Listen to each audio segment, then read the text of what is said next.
Guys आजको hot न्युजले चाहिँ युकेमा चाहिँ युके छोड्ने पनि बनाउँछ र युके आउने मान्छेहरूलाई पनि युके नाम भन्ने बनाउँछ है। युकेको होम सेक्रेटरी सबना मोहम्मदले चाहिँ होइन आजको प्रपोजलमा चाहिँ के राखेका छन् भन्दा चाहिँ जति पनि मान्छेहरू हामी चाहिँ 2021बाट पछाडि आएका थियौँ होइन, उनीहरूलाई चाहिँ आइएलआर पाउने टाइम चाहिँ 5 इयर्स कि 10 इयर्स बनाउने कुरा आएको छ होइन, which is very very sad news for us होइन।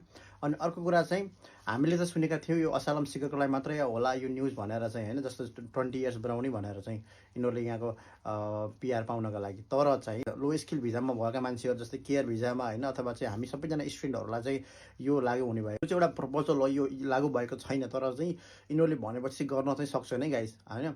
अनि चाहिँ जति पनि मान्छेहरूले चाहिँ यहाँ पब्लिक सर्भिस गरिरहेका छन् जस्तै टिचर, नर्सेसहरू अनि डक्टर्सहरू 5 इयर्स नै राख्ने भन्ने कुरा छ। तर बाँकी केयर भिजामा भएका लो स्किल भिजामा भएका मान्छेहरूलाई चाहिँ 10 इयर्स बनाउने कुरा आएको छ होइन।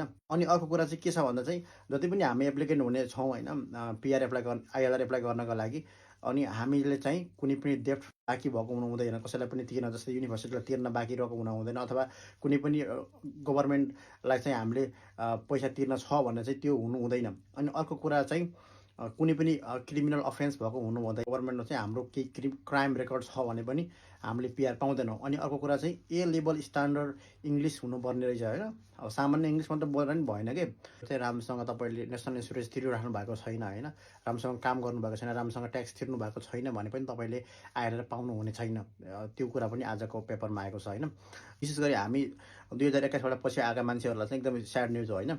अनि त्यही भएर चाहिँ गाइज होइन, अब युकेको धेरै न्युजहरू चाहिँ सुन्नुभएको छ तपाईँहरूलाई होइन। युकेमा चाहिँ सकेसम्म अहिले चाहिँ तपाईँ एप्लाई गर्दै हुनुहुन्छ भने पनि नगर्नु होला, यिनी कुराहरूले तपाईँलाई अलिकति एफेक्ट पार्न सक्छ भविष्यमा होइन।